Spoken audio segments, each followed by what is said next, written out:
Olá, meus irmãos. Olá, meus irmãos. Olá, meus amigos. Que a graça e a paz do eterno Salvador Cristo Jesus esteja contigo e com tua família. Queridos irmãos, nesta manhã de terça-feira, dia 3 de março de 2026, o Senhor tem nos dado mais um dia de graça, de amor e de muita proteção.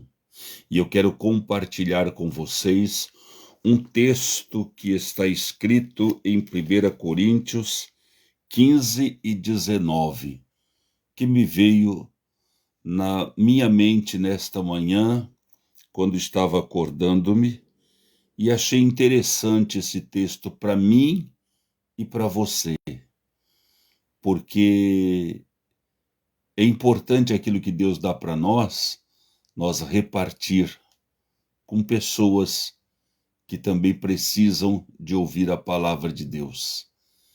Você sabia que é um egoísmo quando Deus lhe dá alguma coisa e você fica só para você? Você deveria partilhar com as pessoas aquilo que Deus tem dado a você, porque quanto mais você compartilha com as pessoas, mais o Senhor tem prazer de te dar. Então não esqueça disso. Sempre que você receber algo de Deus, procure compartilhar com alguém. E esse texto, ele está dizendo assim, ó: se esperarmos em Cristo só nesta vida, somos os mais miseráveis de todos os homens. Se esperarmos em Cristo só nesta vida, somos os mais miseráveis de todos os homens. Sabe por que eu falei sobre partilhar com as pessoas aquilo que Deus tem nos dado? Porque me veio à mente Eclesiastes capítulo 11, versículo 1. E Eclesiastes capítulo 11, versículo 1, o Salomão está dizendo assim, ó: lance o teu pão sobre as águas, e depois de muitos dias tu acharás. Reparte-o com 7 ou com 8. E eu estava meditando nesse texto. E eu compreendi nesse texto que Salomão estava dizendo assim, ó: pegue o pão que tu tens, Jesus é o pão da vida, né? Pegue o pão que tu tens e lance nas águas. Ou seja, eu entendo aquilo que está excedendo para você, aquilo que está sobrando. Você tem 2 pães, você vai se alimentar de um, pegue este outro e lance sobre as águas, ou seja, invista ele, invista, lance nas águas, ele vai rodar, ele vai girar, ele vai produzir, ele vai crescer, e você lá na frente, sabe lá Deus quando, você vai pegar este pão novamente. E quando você pegar, ele vai estar tão grande, tão maior, tão melhor, que você vai poder repartir com 7 e com 8. Então, eu entendo que tudo aquilo que eu recebo de Deus, tudo aquilo que Deus tem me dado a mim, eu devo partilhar com as pessoas, eu devo falar às pessoas. Aqui nós encontramos uma questão evangelística, porque, meus irmãos, o mundo está perecendo, o mundo está sofrendo, o mundo está faminto de palavra.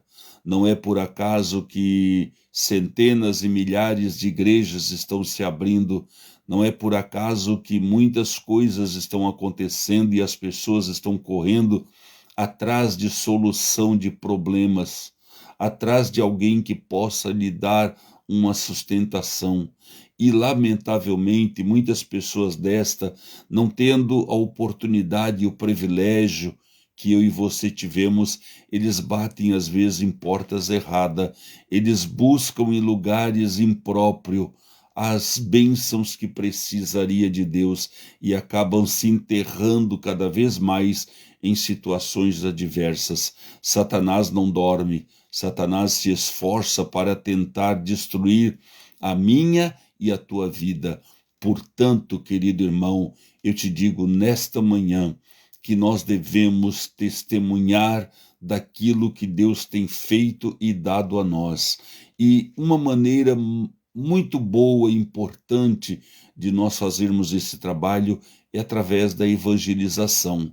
É quando você propaga o evangelho, é quando você fala para alguém, é quando você se manifesta a alguém aquilo que Deus tem partilhado ou dado a você. Tá certo? Por isso eu me lembrei desse texto e por isso eu falei essas palavras no início. Mas voltando agora aqui ao texto que eu li, eu estava meditando nesta manhã sobre esta questão. Meus irmãos, existem muitas pessoas, muitos cristãos, e por que não dizer, até algumas igrejas por aí afora, que parece que a concentração deles está voltado unicamente para esta vida. É muita prosperidade pregado, é muito exercício de fazer com que as pessoas adquirem mais e tenham mais. E parece que as coisas futuras, após a nossa vida aqui, parece que ela vai ficando assim sem sentido, sem valor para essas pessoas e para essas igrejas que ensinam que parece que a vida é só aqui. Nós temos observado que o chamado evangelho da prosperidade, ele tem omitido a estes detalhes importantes que é o mais essencial para a nossa vida. Porque quando Jesus morreu, ele morreu para nos dar vida eterna. Ele não morreu simplesmente para nos abençoar nesta vida. É claro que quando Pedro falou a ele, perguntou e disse: Mestre, nós deixamos tudo para te seguir, o que nós teremos de vantagem sobre isso? E aí Jesus disse: Pedro, nesta vida, 100 vezes mais, e no além, a vida eterna.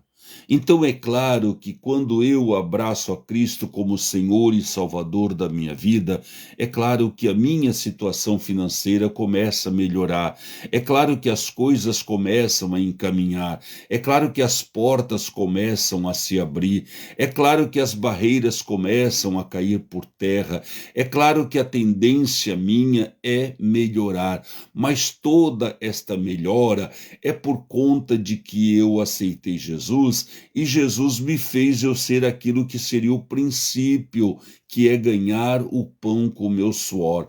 Existem muitas artimanhas malignas, a preguiça é uma artimanha maligna, a desonestidade é uma artimanha maligna e tantas outras coisas que vêm acontecendo são artimanhas malignas que vêm ao nosso encontro para nos tirar dos princípios de Deus, mas do princípio o Senhor disse que nós ganharíamos o nosso sustento com o nosso suor, e nós precisamos trabalhar. A questão do nosso sofrimento é quando há barreiras que nos impedem de trabalhar, que nos forçam a tomar caminhos que não é real, mas a nossa função é esforço, é trabalhar. É por isso que Jesus disse: esforça-te e eu te ajudarei. Jesus não ajuda um preguiçoso, Jesus não ajuda quem cruza os braços, mas Jesus ajuda e abençoa quem trabalha, quem levanta cedo, quem sai para o trabalho, quem sai em busca de um serviço, em busca do sustento da sua família. Jesus abençoa este tipo de pessoas, ele abre portas para este tipo de pessoas. Então é importante, e Deus trabalha nessa vida. Muitas pessoas que estão em Cristo, que são lutadores, são trabalhadores, eles testemunham das maravilhas de Deus, ajudando-os nos seus esforços, no seu trabalho, permitindo que eles adquirem coisas que talvez sem Cristo não adquirissem. Tá certo? Então, É importante, e é claro que nós precisamos de Jesus para a nossa vida. Não é errado nós orar para Deus nos abençoar e ter uma casinha. Não é errado, pelo contrário, é bíblico você orar para que Deus lhe abençoe, para que Deus lhe dê prosperidade, para que Deus ajude a sua família, para que você tenha condição melhor de sustentar a tua casa. Tudo isto é normal, tudo isto é bíblico, tudo isto é importante, mas há algo mais importante que tudo isto, é a vida eterna. E Paulo está falando aqui exatamente isso. Ele parece que via a igreja, o povo da época, muito preocupado com aqui, com a vida aqui, com a sustentabilidade aqui. Parece que na época o povo estava um pouco meio desorganizado, parece-nos que na época as pessoas estavam muito desorientadas, muita necessidade física, muita necessidade financeira, e parece que isso estava sendo o alvo, o objetivo principal das pessoas virem a Cristo. E aí então me parece que Paulo sente a necessidade de dizer isso. Olha, se você vem a Deus, se você vem a Jesus, se você vem para a igreja com um propósito único e exclusivo de se tornar rico, de ter abundância, de ter isso e de ter aquilo, se você vem só com esses pensamentos, você acaba se tornando um dos mais miseráveis homens. O princípio não é isto. É claro que eu sei, muitas pessoas têm vindo a Cristo por uma questão de necessidade. Eu conheço muitas pessoas que vêm a Cristo porque precisam de um emprego. Muitas pessoas vêm a Cristo porque precisam de uma cesta básica. Muitas pessoas vêm a Cristo porque estão passando por certas necessidades, por certas enfermidades. Pastor, isto é errado? Não, não é errado. O que é errado é você permanecer em Cristo só pensando nisso. Quando você vem a Cristo, o Senhor abençoa a tua casa, o Senhor abençoa a tua vida, a própria igreja se move em favor de te ajudar, de te fortalecer, de te orientar, de te dar algo que a princípio é o que mais tu precisa, porque não adianta um faminto chegar a mim e eu fazer uma oração por ele e despedi-lo vazio, de mãos abanando. Não, não adianta. A Bíblia também é contra isso. Eu preciso dar providência para aquele momento a esta pessoa, mas esta pessoa precisa compreender depois deste mantimento de que Jesus é muito mais do que simplesmente para lhe dar uma cesta básica, para lhe dar um emprego, para lhe dar um carro, para lhe dar uma vida melhor financeiramente, para lhe colocar numa casa melhor. Jesus é muito mais isso, é muito mais que isto, e o propósito dele é salvar a tua alma. Ele mesmo disse: de que adianta o homem ganhar o mundo todo e perder a sua salvação, perder a sua alma. Querido irmão, nós precisamos fazer aquilo que Paulo está aqui nos ensinando, não ter Jesus somente pensando nesta vida, não abraçar a Cristo somente com a intenção de aqui nós termos benefício financeiro. Não, nós precisamos abraçar a Cristo pensando na nossa eternidade, pensando no dia da nossa partida para estar com Ele, porque foi exatamente para isto que Ele morreu. Quando nós perdemos o direito da vida eterna lá no Éden por conta do pecado, Deus providenciou e falou que levantaria um homem da semente da mulher, este esmagaria a serpente causadora do pecado, e este se levantaria com poder e faria e daria e devolveria aquilo que nós havíamos perdido no Éden. E o que foi que Adão e Eva perdeu no Éden, além do paraíso?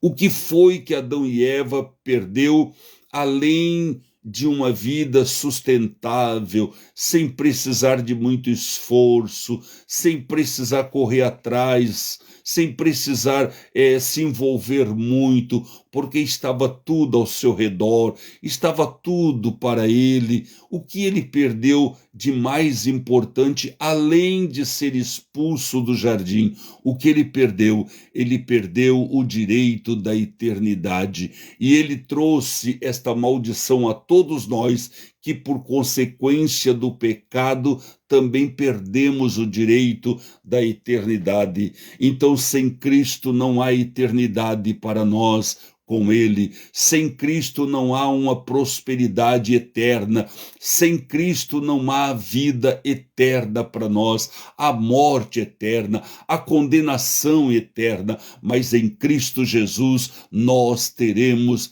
a vida eterna. E eu convido você nesta manhã a pensar nisso. Talvez você esteja na igreja por interesses próprios. Talvez você esteja na igreja só pensando em bênçãos materiais. E talvez até você não esteja satisfeito porque parece que Deus não está lhe atendendo na altura do que você pensou ou quer.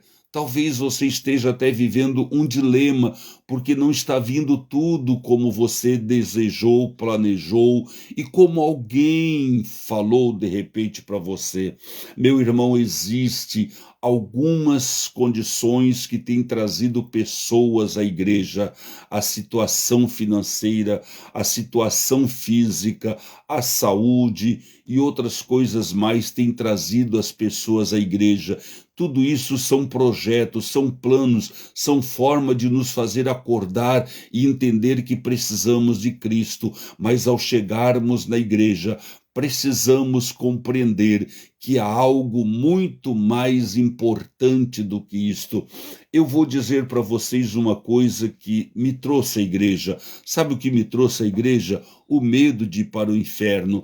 Eu sempre entendi que o inferno não foi feito para nós. O inferno foi feito para o diabo e seus anjos, não para mim, não para você. E eu sempre tive medo dele. Foi este medo que me trouxe a Cristo. Mas depois que eu conheci o amor de Cristo, eu não estou mais na igreja por medo do inferno. Eu estou na igreja por amor a Cristo, por compreender que ele morreu para me dar direito à vida eterna. E mesmo nas horas que eu falhei, que eu errei, que eu cometi delitos, que eu saí da presença de Deus, que eu fugi dos princípios de Deus, mas nunca abandonei a Cristo, porque eu sei que ele é a única solução, é o único mediador entre Deus e o homem. Ele, Jesus Cristo, é o nosso Salvador, é a ele que devemos servir, é a ele que nós devemos adorar, é a ele que nós devemos esperar a nossa vida próspera, abundante e eterna. Querido irmão, não fique na igreja pensando somente nas coisas terrenas, mas pense nas celestiais. Paulo, ele diz, nós não temos aqui cidade futura, nós buscamos a nossa futura cidade. A nossa futura cidade é o céu. Então nós temos que trabalhar em torno disso. Um dia, cedo ou mais tarde, todos nós sairemos desta vida e enfrentaremos a eternidade. E é aí que nós vamos ver a importância de Cristo, de ter abraçado a Cristo, de estar com Cristo, de viver com Cristo e para Cristo.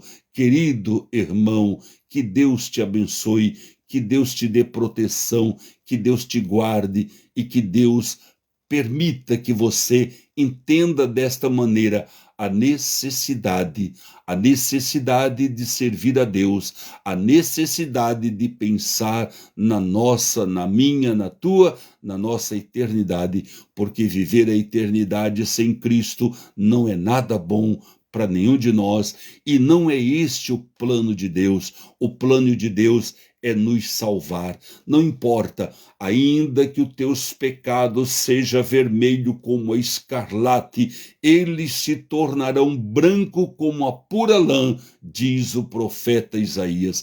Que Deus te abençoe, que Deus nos abençoe, em nome de Jesus.